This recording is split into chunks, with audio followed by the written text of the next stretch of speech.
Dear reader, I'd like to start off by saying that I don't have a clue why I'm writing this letter.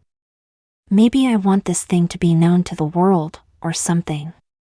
The events described in this letter happened about a month and a half ago, in Springdale, Kentucky, although I started writing this about 2 weeks ago. I just haven't really had the guts to finish until what happened at the gas station.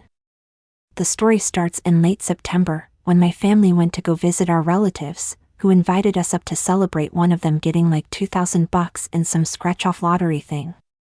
They live in this really hillbilly part of Springdale that people from Charleston, Shepherdstown and Duncanville, basically the least redneck parts of KY, like to call Hicksville. We lived in Duncanville. It is way down in a valley, and exactly like how everyone pictures it when they hear about it, nothing but crappy shacks and rusty-ass rebuilt trailers. The relatives we were visiting were absolutely weird. They all acted as if there was some sort of secret that they always had to keep hidden. Which they did, and that would be discovered later. So anyway, we're up here in this godforsaken trailer, and it sucks. There's like 8 relatives, plus me, my dad, my mom, and my sister. About 2 hours in, my mom takes my cell phone so that I can focus on the family time together, which is crap. All we did the whole time was eat TV dinners and be forced to watch NASCAR and shit. After like 6 hours of that, about 10 minutes before we're supposed to leave, it starts raining. We know how treacherous the roads can get down in the valley, so we decide to wait for the rain to die down. 2 hours later, it's fucking dark as hell, 10 o'clock, and there's a flood warning for the area. I have my phone back by this time, no service, of course. I'm playing Tetris and Texas Hold'em and stuff. When suddenly I hear my dad start losing his mind in the next room.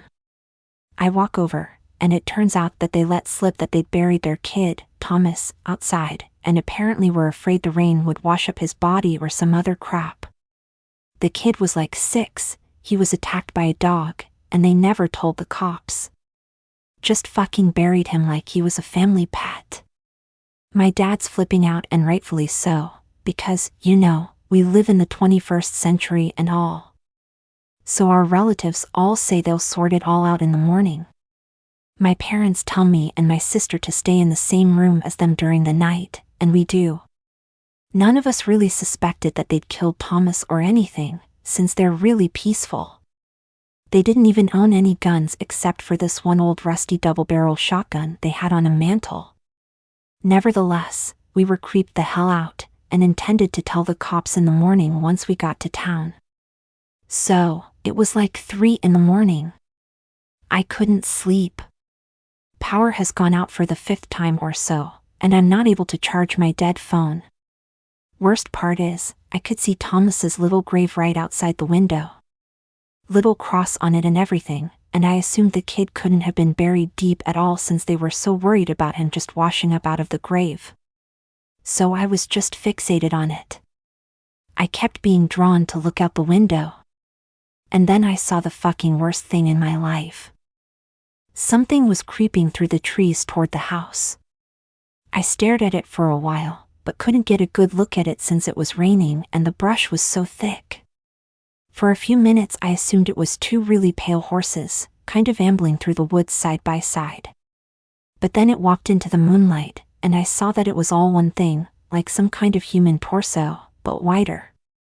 It finally stepped into full view, and I saw it had something like 6 legs, kind of somewhere between a beetle's legs and a horse's legs. 2 arms, right where someone would normally have them, but they were about a half a foot longer than any normal man's arms.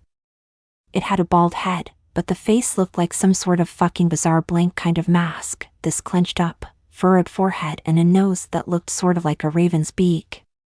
It didn't have eyes either, just the sockets where eyes would go. It looked like it had a human mouth, just a very large one. What still strikes me to this day is that it seemed to have a stinger on its back. Right between where a normal person would have shoulder blades. The thing moved sort of gracefully, and made these soft thumping noises when it moved.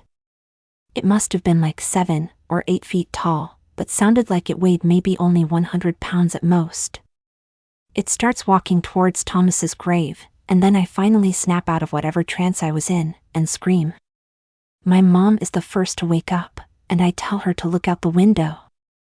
She rushes over, and doesn't really seem to understand what she's looking at. After a minute, though, the thing bends down and starts pawing at the grave with its clawed hands. My dad and Jasper, my uncle, rush in, and Jasper fucking loses his shit. Screams like a little girl, runs back out of the room, yelling for his father, screaming, "It's outside, it came and it's outside."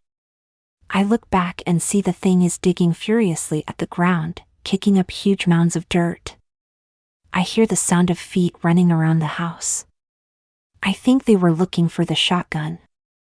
The thing reaches into the hole and grabs up what I assume was Thomas's body by the leg in one hand.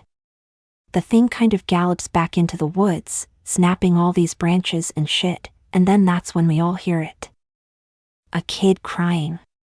The sound of a child sobbing and crying from the direction that the thing took off in. So we left as soon as the rain let up, at like 5 a.m. I don't even think we told anyone at the house, just drove straight back to Duncanville, only stopping for gas. No one said a word to each other. My family refuses to speak about what happened. I tried to bring it up once, just to make sure it was real. My dad told me to shut the fuck up, so I did.